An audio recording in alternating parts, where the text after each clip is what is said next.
Todos llevamos un equipaje en la vida. La diferencia es que algunos lo guardan en el armario y no lo tienen a la vista, y otros, en cuanto llegamos, basta abrirlo que te enfrentas con él. Y esas son dos realidades que nos acompañan siempre. Una es la culpa y otra es la muerte. La culpa es una realidad presente que podemos esconder o nos enfrentamos a ella cada día y en cada momento porque nos sentimos evidentemente en falta. Pero la muerte es la única certidumbre que traemos a este mundo. La idea de que igual que venimos a él, tenemos que marchar. Todos tenemos una fecha de caducidad. El problema es que no sabemos cuándo es. Puede ser hoy mismo o puede ser dentro de mucho tiempo. Pero tenemos esa certidumbre y seguridad. Es prácticamente la única que tenemos. No sabes qué va a pasar en tu vida, la fortuna que vas a tener, lo que va a ser verdaderamente lo que te va a deparar la vida, pero lo que sabes es que tienes que morirte. Es la realidad ineludible. Y sin embargo, qué poco sabemos convivir con ninguna de estas dos cosas. En cierta forma, vemos que todos los esfuerzos desde la psicología y a lo largo de toda la modernidad ha sido en suprimir esa culpa una y otra vez, en intentar encontrar en la autoestima la forma de poder evitar sentirnos mal por las cosas que claramente nos vemos en falta.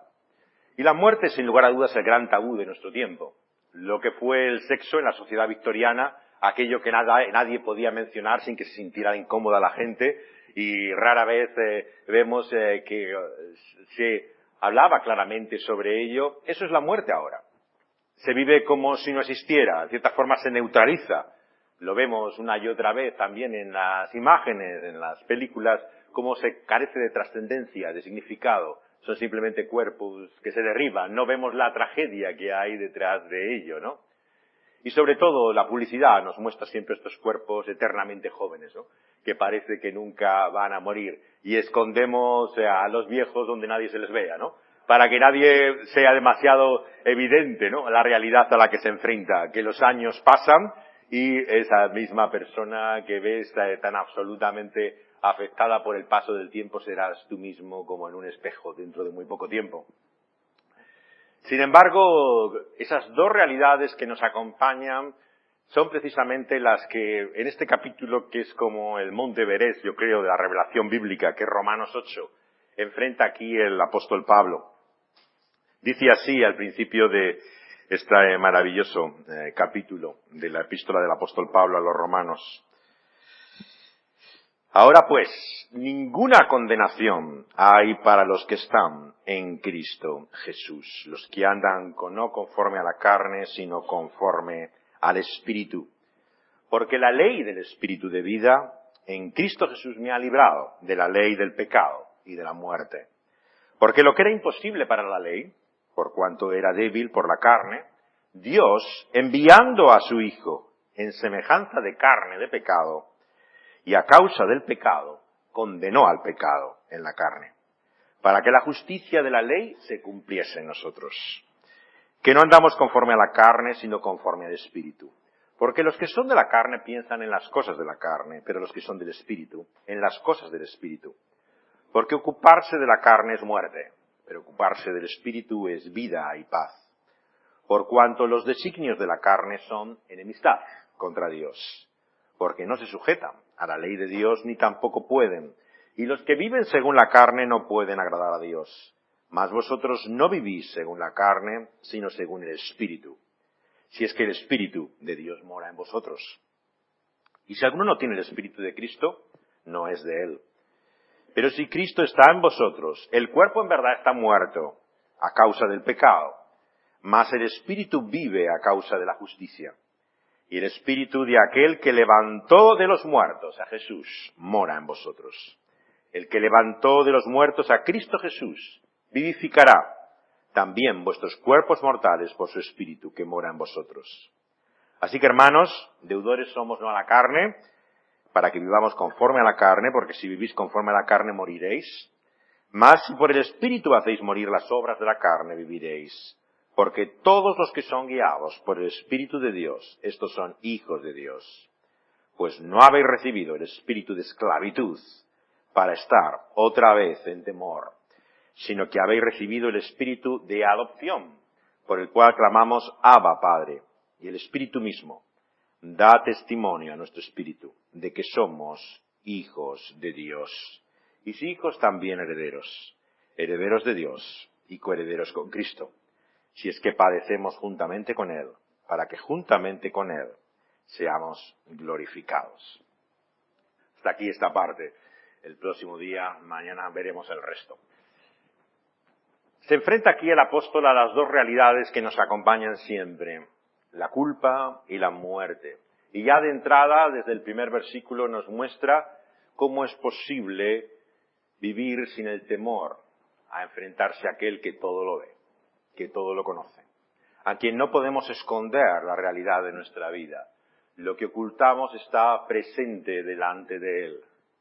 Pero sin embargo, estas palabras suenan a gloria en nuestros oídos.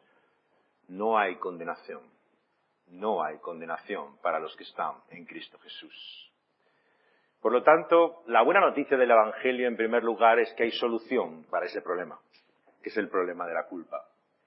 Y esa respuesta no está en nosotros, sino que está en Él, en Cristo Jesús. Cuanto más miramos de Él, más vemos realmente la esperanza que tenemos. Cristo Jesús, y no nosotros. Cuanto más nos miramos a nosotros, más vemos lo lejos que estamos de lo que deberíamos ser. Es una realidad que nos produce vergüenza y produce vergüenza a los demás, porque todos ofendemos y todos somos ofendidos. Y cuando uno ve la realidad de lo que otros son, también está como en un espejo, viendo la realidad de quién es Él. Como se suele decir, cada dedo que apunta a otra persona tiene otros 4 que te van señalando a ti mismo. Y ves la realidad de que no puedes escapar de esto que la Biblia llama el pecado. Y el pecado no son, claro, los pecadillos, aquellas cosas que de alguna forma querríamos vernos libres en el lastre de la vida, sino que es esa realidad que una y otra vez nos humilla, como ha mostrado el apóstol en el capítulo anterior, capítulo 7. Un capítulo de tremendo realismo, ¿no? Que muchos cristianos han intentado desactivar de alguna forma pensando que no era el cuadro del cristiano, que tiene que ser el cuadro todavía de alguien que no ha sido convertido, que no ha sido todavía verdaderamente nacido de nuevo, como dice Pedro, a esa esperanza viva, sino que está todavía en la vida anterior. Sin embargo, ¿cómo explicamos que en el capítulo 7 se dice que se deleita en la ley de Dios?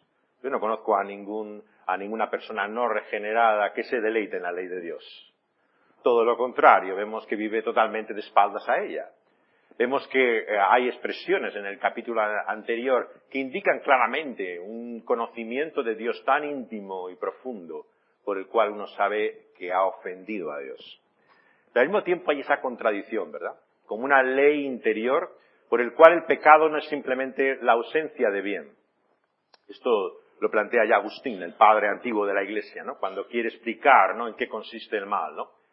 Mucha de la tradición que había desde la antigüedad clásica explicaba el pecado en términos como hoy lo entiende la mayor parte de la sociedad humanista: imperfección. Nadie es perfecto, ¿qué me dices? Sin embargo, Agustín demuestra a la luz de la palabra de Dios que es mucho más que la falta, la carencia de una perfección o medida o talla que Dios nos da. Es una fuerza activa que, como dijimos ayer, contamina, afecta toda tu vida. Lo llega a llamar en este capítulo anterior la ley, ¿no? La ley del pecado. Es como un principio, una fuerza que te impulsa siempre a hacer precisamente lo contrario a lo que tú quisieras hacer. Y se da esa paradoja, ve el capítulo anterior el apóstol, por el cual incluso la ley, lo que tú ves que es lo bueno, se convierte incluso en una ocasión para hacer lo malo. ¿Cómo? Todos hemos tenido esa experiencia. Basta que te prohíben algo, que te preguntas, bueno, ¿y cómo saben que realmente voy a hacerlo, no? O sea, ¿cómo pueden controlar esto? Te dan unas reglas, o yo tengo la mente muy torcida, pero lo primero que pienso es siempre cómo va a poder realmente ver que se está haciendo lo que se quieren que hagan, ¿no? Y es así, basta al niño que le digas no ponga los dedos en el enchufe, y es como si pusieras unas luces fosforescentes, ¿no? Van directo allí, ¿no? O sea, basta que prohíbes algo, que en el momento de prohibirlo lo atraes, ¿no? ¿A cuántos jóvenes, no? En las iglesias les han dado charlas, digamos, de prevención sobre los peligros de la droga, del sexo, de tantas cosas, ¿no? Y casi parece que lo que han hecho es despertar la curiosidad de muchos. Ah, sí, ¿qué es eso, no? ¿Y cómo que se siente entonces? ¿Cómo se hace, no? Y lo que ha sido precisamente comunicado como un mensaje para que eviten precisamente ese camino, se convierte en una fuente de curiosidad. Ah, bueno, ¿y en qué consiste esto? ¿Esto qué es, no? Yo no había pensado en cómo es eso. ¿Qué es lo que se siente, no? Y ves que tienes esa tremenda, increíble mente torcida, ¿no? Por la cual incluso la ley, lo que se te dice que es bueno, se convierte en la ocasión y la oportunidad para hacer lo malo. Basta que prohíbas algo para que te atraiga, para que te interese, ¿no? Y esto le lleva casi a la desesperación. Al final del capítulo 7 llega a decir Pablo, miserable de mí, ¿no? Estoy perdido. Hago exactamente lo contrario de lo que quisiera hacer, ¿no? Hay como si fuera una dualidad en nosotros. Robert Louis Stevenson, el escritor escocés conocido por La Isla del Tesoro, hizo también este maravilloso librito, una novela corta, que se llama El extraño caso del Dr. Jekyll y Hyde. Creo que no es un gran... no os destripo la historia, si os digo que al final los dos personajes son la misma persona, ¿no? A partir de ahí hay muchísimas historias, claro, que reflejan también esa dualidad, ¿no? Por la cual la conclusión de la historia descubres que estas dos personas totalmente opuestas, la bondad, magnanimidad, generosidad del Dr. Jekyll, en el fondo oculta este personaje mezquino, miserable, brutal, ¿no? Que es el señor Hyde, ¿no? Que juega con el verbo esconder, cambiándole la I latina por la Y en inglés, ¿no? Y esta realidad, dice Stevenson en el prólogo, en el preámbulo del libro, dice que está inspirado en este capítulo, el capítulo 7 de Romanos, porque él tuvo una educación más o menos estricta presbiteriana, aunque se apartó obviamente de aquella, pero conocía bien la Biblia y le había llamado siempre la atención esta contradicción que él veía en su propio interior, en su propia vida, ¿no? Y que vemos también cada uno de nosotros. Pero el mensaje del Evangelio es que podemos ser libres de esa culpa. Y libres ahora. No hay condenación para los que están en Cristo Jesús, ¿no? Y viven como conforme al Espíritu. El Espíritu ocupa un lugar muy importante, ¿no? En el principio de este capítulo, ¿no? Habla, de hecho, de la ley del Espíritu, igual que antes hablaba de la ley del pecado. Y la ley del Espíritu es todo lo contrario a lo que uno experimenta en esa realidad natural que él llama la carne.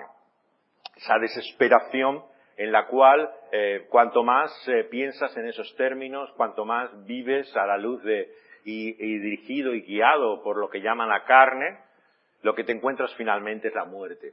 Es la conclusión de ese camino. Mientras que el Espíritu es vida, te lleva a todo lo contrario que ella. Y lo que descubre en ese versículo 3 es que para la ley, ¿no? Y aquí está hablando de otra ley, la ley de Dios, la ley divina, por la cual nos revela lo que es bueno, lo que es justo, lo que es santo, es imposible por medio de ella poder llegar a ser libre de esa ley del pecado a la que te sujeta la carne y que te lleva a la muerte. Claro, este es el gran problema entre la diferencia entre la religión y el Evangelio. La religión, no te engañes, finalmente es ley.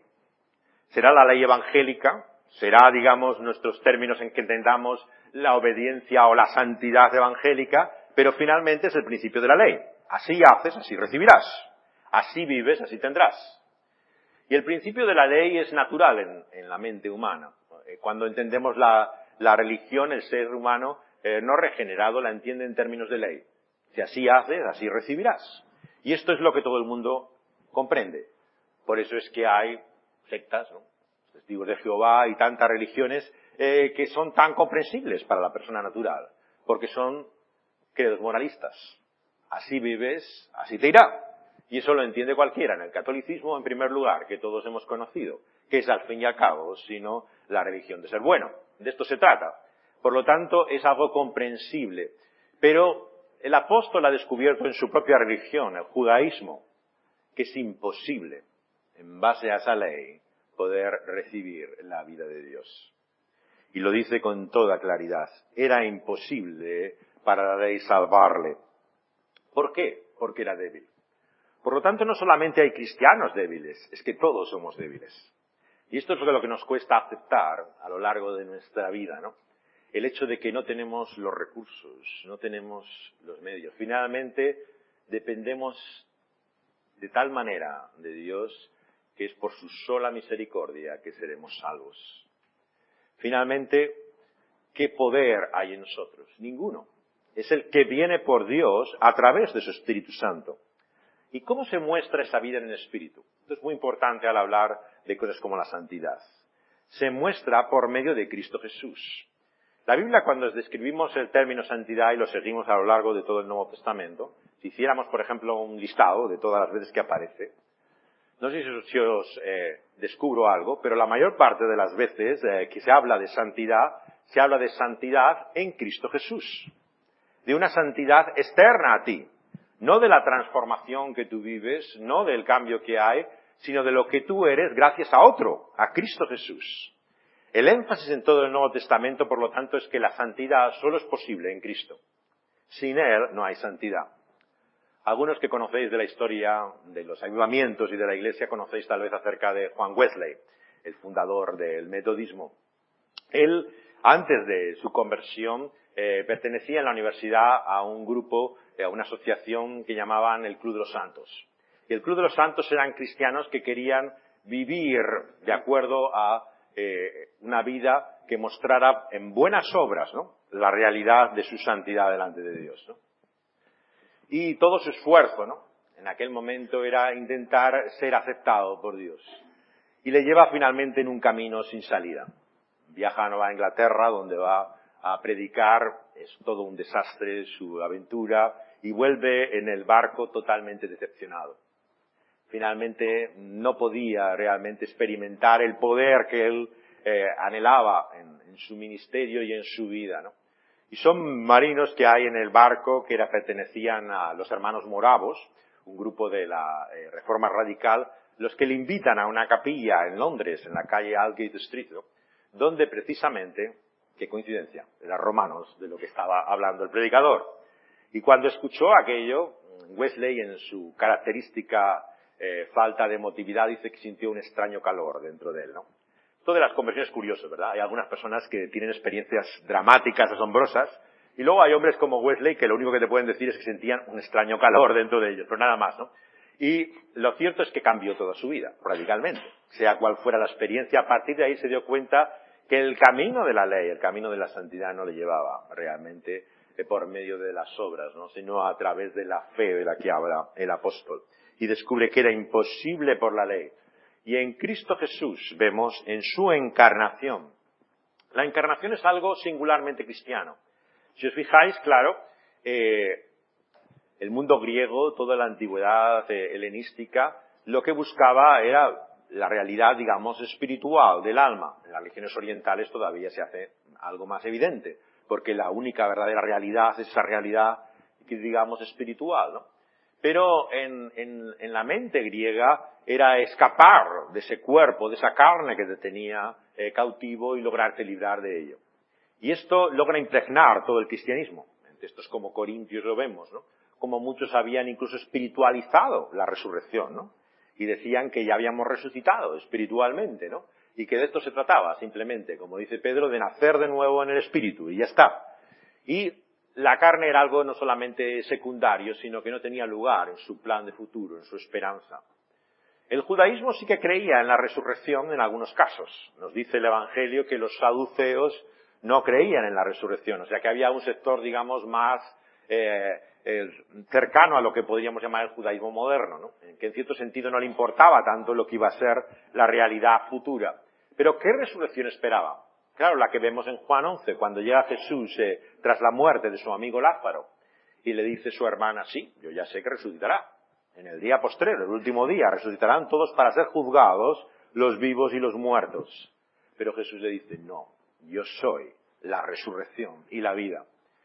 Por lo tanto, ellos esperaban una resurrección futura, de todos. ¿Qué sentido tiene para el judaísmo todavía hoy la resurrección de un individuo, en medio de la historia, sin que cambie el mundo? Claro, es claramente para ellos una indicación de la falsedad del cristianismo. ¿Qué Mesías es Jesús, un individuo que muere y resucita en medio de la historia y todo sigue igual? Para ellos es señal de su fracaso, de la realidad de que no es esa la esperanza mesiánica. Por lo tanto, el cristianismo, no nos engañemos, no es ni judío ni griego, es cristiano. Y por lo tanto, cuando se habla de pensamiento, le podemos llamar judío-cristiano, si queremos llamarlo, por conciliarlo con el Antiguo Testamento, pero es algo original, único, exclusivo, que no comparte con ninguna otra religión. Y es esa esperanza en la carne, por la cual Dios se encarna en la persona del Señor Jesucristo. ¿Qué concepto parecido hay de encarnación en cualquier otra religión? Encontráis manifestaciones, teofanías, dioses que se manifiestan de alguna forma en el cuerpo, pero que se convierten, que se transforman, que se hacen carne y cuerpo. Decirme dónde está esa visión de un Dios encarnado. Pero esto es precisamente lo que nos dice aquí el apóstol.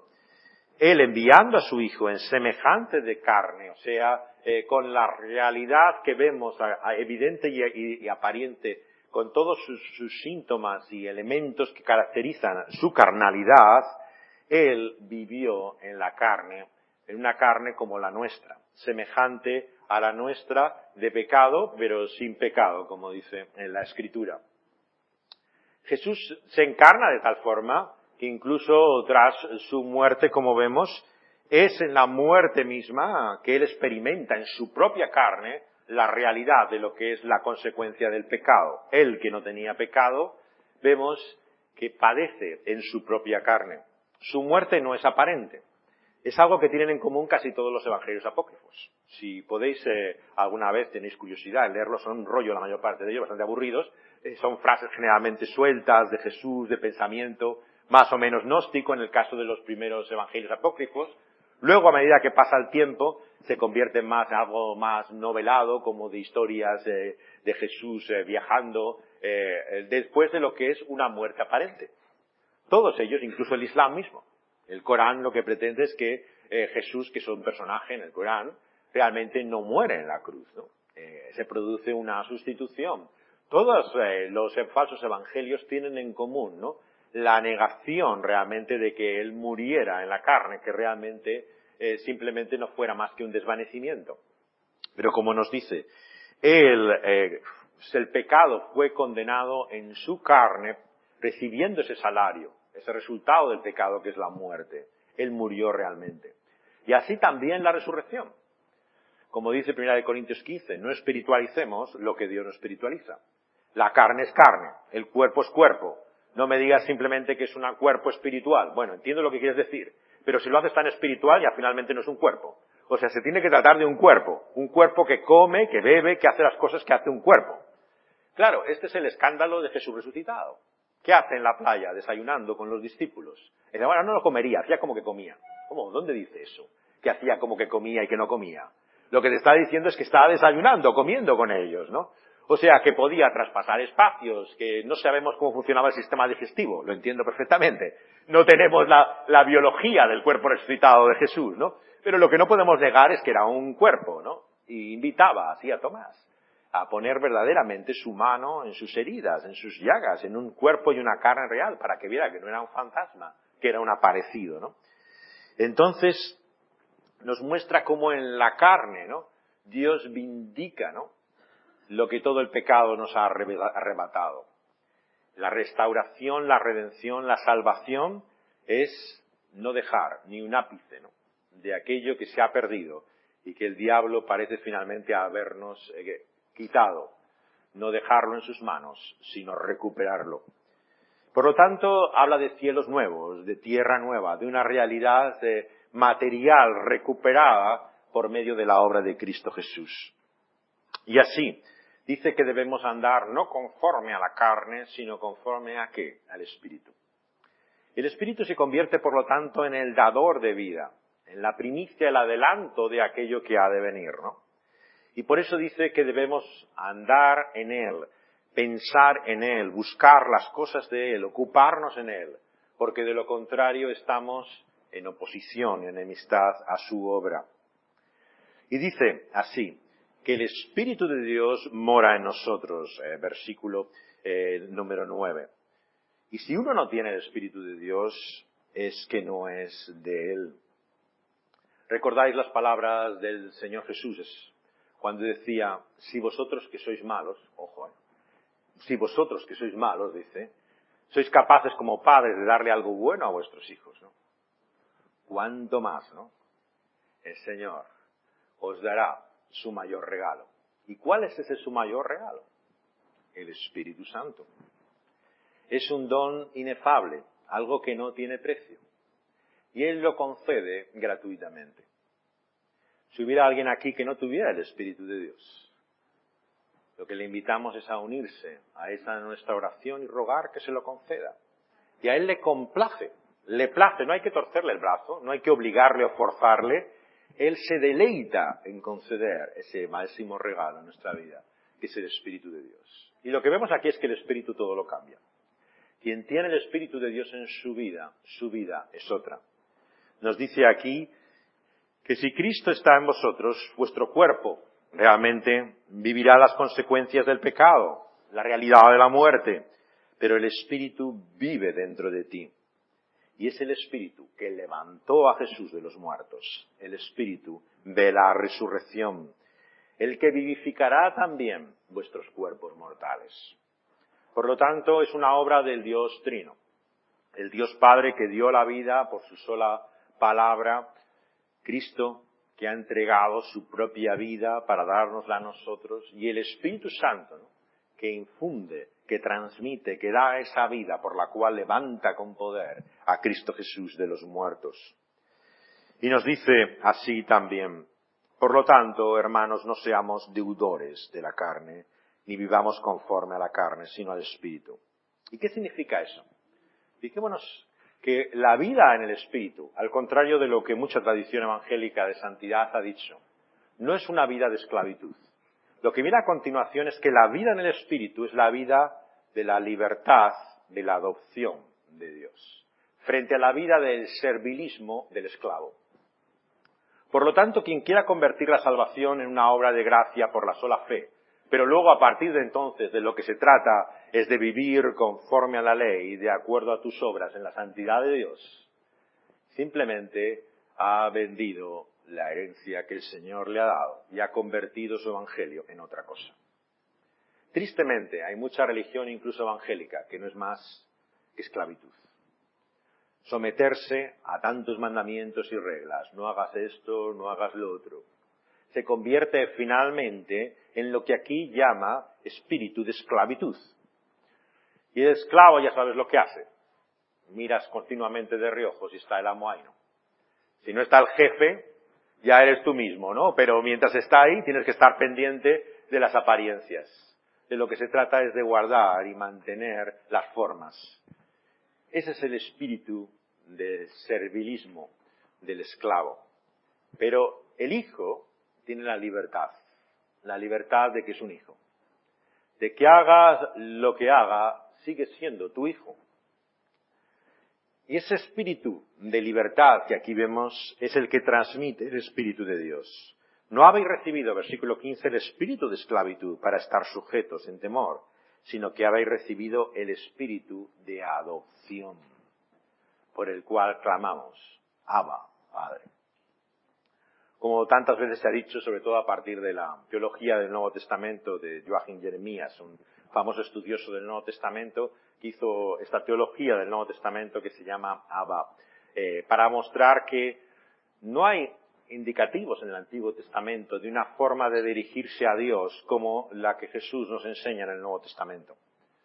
Como un padre con la confianza y familiaridad que dice: Abba, papá. Algunos han dicho que es una visión un poco extrema realmente de lo que el Antiguo Testamento enseña, pero evidentemente que el énfasis es muy diferente en el Nuevo que en el Antiguo.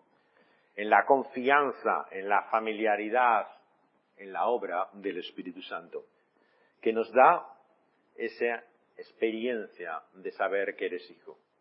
Y por eso mi pregunta en esta mañana es si te sientes y vives como un hijo de Dios, en contraposición, ¿no?, con el servilismo y la esclavitud, ¿no?, del temor del amo, del que piensa qué va a ocurrir. Yo me he criado en la iglesia, por ventaja o por desgracia, de todo tiene la experiencia, pero recuerdo antiguamente había un tiempo en que circulaba mucho una versión evangélica de cómics que venía de Estados Unidos. Era de Chick, un personaje, un bautista fundamentalista bastante bastante excéntrico, que hacía unos cómics evangelísticos que todavía circulan, ¿no? Y el más conocido de todos ellos te mostraba lo que iba a ser tu vida después de la muerte. Y lo que te indicaba era que iba a haber una gran sesión en Cinemascope. Los mayores recordáis aquellos cines que tenían las pantallas tan enormes, ¿no? Y la película que se iba a poner ese día era tu propia vida. Iba a ser delante de esa multitud, y se veía como colinas, montes llenos de personas que estaban en ese momento final contemplando esa sesión conjunta de cine que era tu propia vida, ¿no? Y esa pesadilla para mí era de tierra trágame, ¿no? Yo desde luego no quiero estar en esa premier, ¿no? Me quiero librar realmente de esa proyección, ¿no? Porque, ¿qué sería, claro, tu vida puesta así, tal y como es en realidad? No lo veía una buena noticia, en modo alguno. Era más bien algo para estar verdaderamente preocupado, angustiado por ello, ¿no? Pero claro, vemos esa motivación, ¿no? Es la que viene del temor, de lo que aquí llama el espíritu del miedo, ¿no? Del terror, de que aquel que te va a juzgar no es realmente el que te ama tanto, que ha dado su propia vida por ti. Es el juez que se ha sentado en el banquillo, que ha dicho, esta es tu pena, pero yo la pago en tu lugar. ¿Qué miedo podemos tener ante un juez así? Ante aquel que ha ocupado nuestro lugar, que para siempre intercede por nosotros, teniendo semejante abogado. ¿Por qué vamos a tener terror ante las acusaciones de ese acusador de los hermanos, que es Satanás, que siempre apunta, indica todas tus miserias, todas tus vergüenzas, todo lo que nos avergüenza a nosotros? Frente a él está la palabra y la vida de Cristo Jesús. Uno de los primeros padres de lo que fue el fundamentalismo histórico, muy frente al que luego vendría después, ¿no? Muy a principios del siglo XIX, finales del siglo XIX, principios del siglo XX, fue Gresham Machen, que escribió el famoso libro Cristianismo y Liberalismo, ¿no? Y él, al final de su vida, sus últimas palabras, es interesante que dice, me aferro a la obediencia activa de Cristo. Lo que él quería decir es que finalmente su esperanza ante encontrarse ante ese Señor y juez era la vida misma de Cristo Jesús, la obediencia activa de Cristo Jesús. Muchas veces pensamos en su muerte, en que Él ha pagado nuestra condena, Él ha recibido lo que es lo que nuestra culpa merece, pero no pensamos en su vida. Somos santos por su vida. Nuestra vida es diferente por causa de la vida de Él. No se trata de nuestra obediencia en primer lugar, sino de la suya, por la que el Padre se complace. Porque, queridos amigas y amigos, hermanas y hermanos, Dios no nos mira hoy con la reticencia del que dice, sí, mira, aquí, bonita cara tienes tú, como si no supiera lo que has hecho. ¿Qué te crees, que me puedes engañar? Dios no te mira decepcionado, ni te mira siquiera con el rencor de aquello que te avergüenza. Dios te mira con la sonrisa del que te ha aceptado en Cristo Jesús. De que no hay nada, absolutamente nada, que tenga ya más en contra de ti por causa de otro, de Cristo Jesús. Y es así que nos llama a una vida de confianza, de libertad, sabiendo que un hijo es un hijo. Una madre, cuando su hijo se convierte en una vergüenza, en un escándalo para la sociedad, será la única que vaya a verle a la cárcel. Al penal de extrema seguridad, a la hora de visitas, la única que estará al lado de su hijo será aquella que realmente está unida para siempre con él, haga lo que haga. Y la paternidad, el vínculo de lo que significa la filiación, el tener un hijo, no depende de los méritos de ese hijo. No depende del valor de lo que haga ese hijo. Es tu hijo, haga lo que haga. Y eso es lo que nos está diciendo. Si nos relacionamos con Dios sabiendo que Él es nuestro Padre, ¿de qué tenemos miedo? Y acaba diciendo en nuestro texto, que ese espíritu mismo da testimonio a nuestro espíritu de que somos hijos de Dios. Ese testimonio interno, ¿no? En cierta forma es una de las grandes herencias de la Reforma. Muchas veces se le atribuye a Calvino, al reformador, todo lo que tiene que ver con la predestinación, con la elección eterna de Dios, del creyente. Pero los historiadores nos dicen que lo realmente original que tenía el reformador era el testimonio interno del Espíritu. ¿Qué quieren decir con ello? Que el reformador de Ginebra, a diferencia de otros, enfatiza el hecho de que no es por un estudio de la Escritura y de la verdad y evidencias de la verdad cristiana que uno llega a la verdadera fe, sino, como escuchábamos ayer, es por esa fe la que nos demuestra, nos convence, nos persuade de esa verdad. ¿Y cómo dice el reformador? Por medio del testimonio interno del Espíritu. Él explica así lo que sigue siendo un enigma para nosotros. ¿Cómo es que el domingo, en toda iglesia cristiana, se leerá este libro, la Biblia? Poco o mucho. Se digan unas palabras en una liturgia o se haga un mensaje sobre él, pero se le da este libro y no entiende la mayor parte una sola palabra de él. Explícame esto. ¿Cómo los testigos de Jehová pueden estar dándole vueltas una y otra vez a un verso y otro y no tener la menor idea de lo que habla este evangelio? ¿Cómo explicar, el hecho de que haya estudiosos en la universidad que hayan profundizado en los idiomas bíblicos de la increíble manera más sofisticada y no comprendan lo más mínimo de lo que es el evangelio? ¿Por qué? Porque carecen de ese testimonio interno del Espíritu de Dios, por el cual ves o no ves. O como dice el apóstol, tienes un velo cubierto, como decía de los judíos de su tiempo, y leían las palabras, pero no les decían nada. Cuidado, por lo tanto, con la luz que nos dan ciertos textos rabínicos. Hay muchos evangélicos fascinados por el judaísmo, ¿no? Y realmente se creen poco más o menos que si uno estudia el Talmud, la Mishnah y toda la tradición judía, entenderá mejor que nunca la Biblia. Mentira. ¿Qué es lo que nos dice el apóstol Pablo? Sin el Espíritu de Dios no entiendes una palabra de lo que dice la Biblia. Es el Espíritu de Dios el que te da la luz, el que te abre los ojos, ¿no? Por lo tanto, cuando conocemos más de Dios y comprendemos su propósito, es por la obra de su Espíritu, no de ninguna otra manera. Y es un testimonio interno. Y el Señor, como hemos dicho, lo concede libremente y gratuitamente. El testimonio por el cual podemos saber el qué, que somos hijos de Dios. Y acaba nuestro texto diciendo que si somos hijos, también somos herederos. Y como herederos, padecemos. Y aquí está la gran pregunta que nos hacemos también con el tema de estas conferencias. Si tenemos esta esperanza gloriosa, ¿por qué no la tenemos ya, ahora, aquí? Este es el gran problema muchas veces del cristianismo evangélico actual, que lo que predica es una escatología consumada. Si os fijáis, hay muchas iglesias que te dicen que puedes ser sano, rico, libre de todo pecado y contradicción, ya, aquí y ahora, por la fe y la sola imposición de manos del pastor. Claro, ¿qué puedes ofrecer frente a ello? Realmente te ofrecen todo.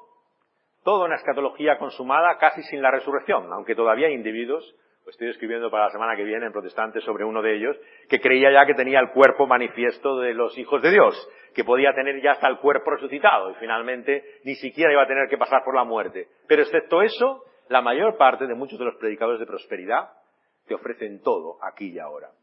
Y es por eso que el verdadero evangelio tiene dificultades para competir con eso. Porque ¿qué es lo que tú ofreces a cambio? Claro, una gran esperanza, sí, allí gloriosa en el futuro, pero ahora lo que tienes que vivir, ¿qué? Es el padecimiento y el sufrimiento del que habla el apóstol. Y claro, esto a nadie le gusta oír, y menos en una cultura de lo instantáneo, de lo inmediato, que quieres todo aquí y ahora, en este momento. Pero de esto es de lo que se trata aquí. Se trata de que siendo herederos no tenemos todavía esa herencia. Si no, no seríamos herederos, claro. Si ya poseyéramos esa herencia, no estaríamos aguardándola. Es lo que nos dice también una y otra vez Hebreos capítulo 11. Es una herencia que esperamos, que aguardamos, que todavía no hemos alcanzado, llegamos. Y el heredero, no nos engañemos, también puede sufrir necesidades. Puedes tener el padre con la mayor riqueza y si el padre no la comparte contigo, vivirás en la más tremenda pobreza y privación, porque todavía esa herencia no es tuya. Por lo tanto, tenemos ese realismo bíblico. El señor Grau le gustaba mucho decir esto de que la Biblia no es ni optimista ni pesimista, es realista, te muestra el cuadro tal y como es. Y en este sentido es liberador para muchos de nosotros, ¿no? El leer la Escritura y ver cómo es como la vida misma, tan real como lo experimentamos. Y la realidad, como dice aquí, es que el heredero padece, pero es coheredero con Cristo y padece juntamente con Cristo. ¿Cuál es la diferencia? La presencia de Cristo Jesús. Cristo Jesús, en Él seremos glorificados, acaba la parte de nuestro texto que hemos leído hoy. Él es nuestra esperanza de gloria. La diferencia, por lo tanto, entre el creyente y el no creyente es la presencia de Cristo Jesús.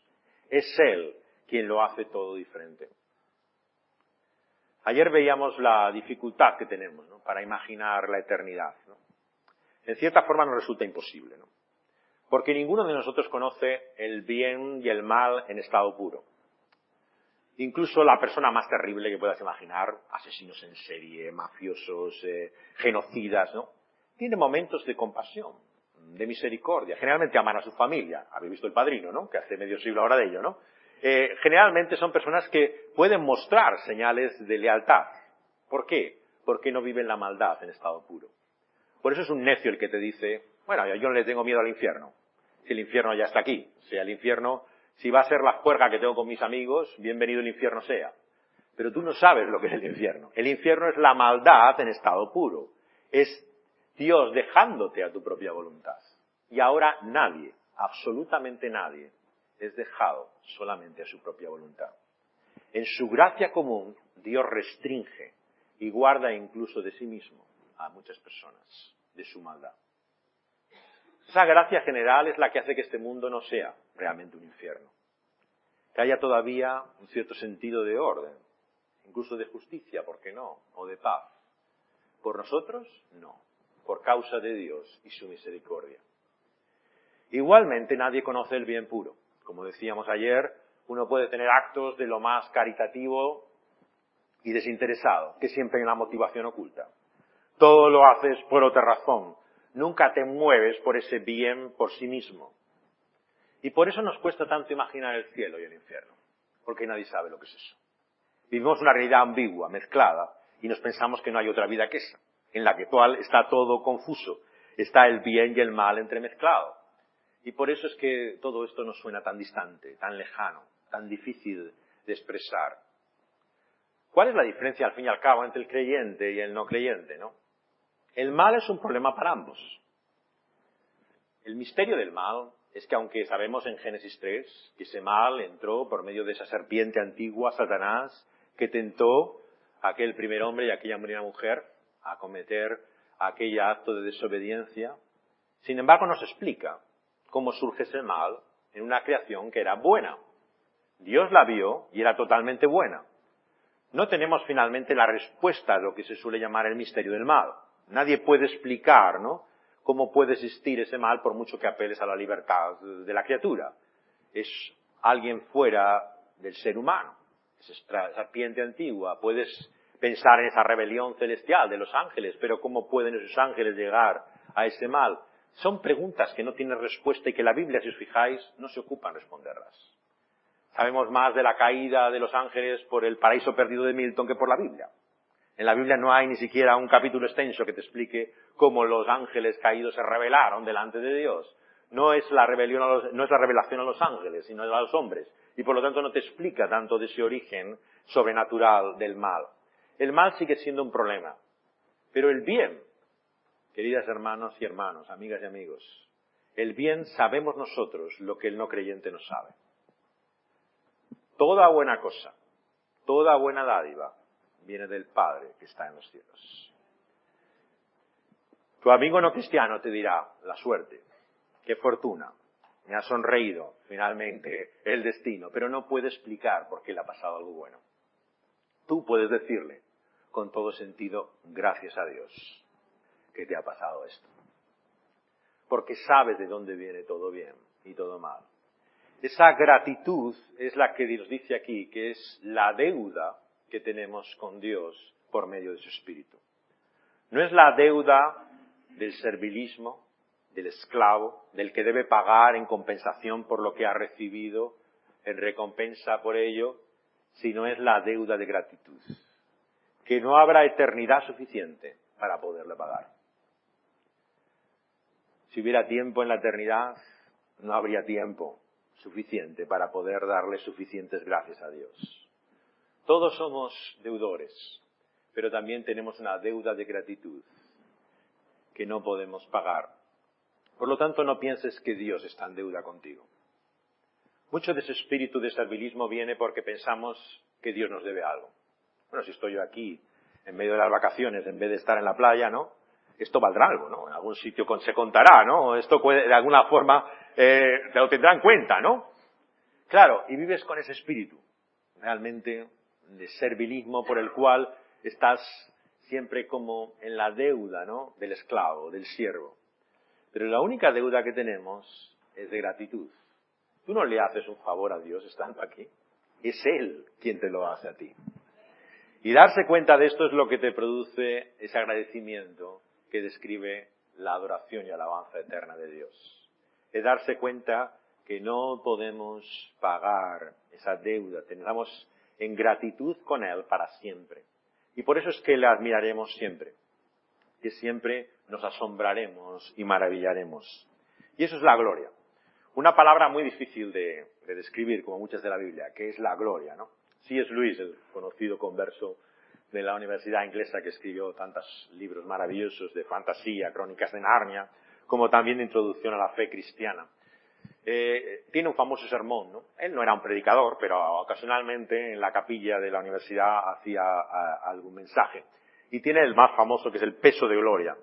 Y el peso de gloria es un mensaje en el cual él intenta describir este término que forma parte de nuestro lenguaje de Sion, ¿no? Glorificar a Dios, dar gloria a Dios, pero que la gente no entiende qué es lo que quiere decir con todo ello, ¿no? Y él habla de cómo la gloria tiene un peso. O sea, cuando aparece en el Antiguo Testamento, recordáis, ¿no? En medio del tabernáculo, en el monte Sinaí, en el templo de Salomón, es como que si no pudieras ya entrar, ¿no? O sea, ocupaba todo, lo llenaba todo y era una realidad. Y él dice que nuestra vida realmente presente es, como dice Santiago, como neblina, que se disipa. Es algo vago y difuso frente a la realidad que es la gloria de Dios. La gloria es lo que permanece. Lo que tú vives es lo que hoy tienes y mañana no. Lo que hoy conoces y mañana será otra cosa. Es una realidad efímera, transitoria. La gloria es la realidad que permanece. Ser glorificados, por lo tanto, es participar de la única vida real que permanece. La que Dios nos da en Cristo Jesús. Por eso cuando se transforma y ven la gloria de Él en la transfiguración, ¿no? Este pasaje maravilloso, ¿no? Del Evangelio tan difícil de visualizar. Es uno de los pocos que no aparece en ninguna película sobre Jesús, ¿no?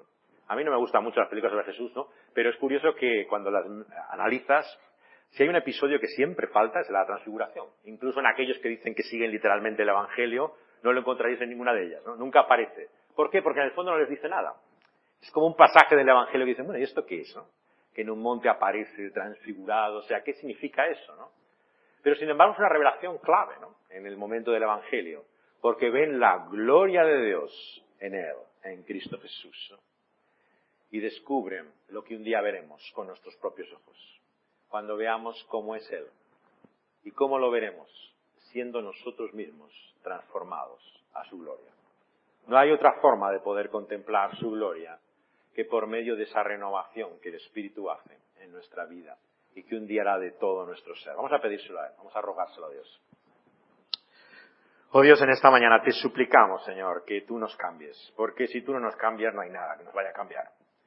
Señor, te queremos pedir que esta palabra que da testimonio de la realidad, de esa gloria que hay en ti, Señor, nos la reveles por tu Espíritu Santo en Cristo Jesús. Nos hagas contemplar algo de lo que un día veremos cuando veamos su faz, cuando veamos su cara, finalmente. Cuando descubramos, Señor, que aquel que es el Señor de señores, el Rey de reyes, aquel, Señor, que por todos los siglos será admirado y alabado, tiene el rostro de Cristo Jesús. Señor, te queremos pedir que podamos mirar más a Él por los ojos de la fe. Y ante esa realidad de nuestra culpa, ante la inevitabilidad de la muerte, podamos encontrar en Él nuestra esperanza de gloria. y que aunque suframos todavía penalidades, aunque padezcamos de tantas maneras, Señor, tú, por medio de tu Espíritu, nos transmitas, Señor, el poder, Señor, y la capacidad para seguir adelante, esperando y aguardando esa herencia gloriosa de los hijos de Dios en Cristo Jesús. Te lo pedimos en su bendito nombre. Amén.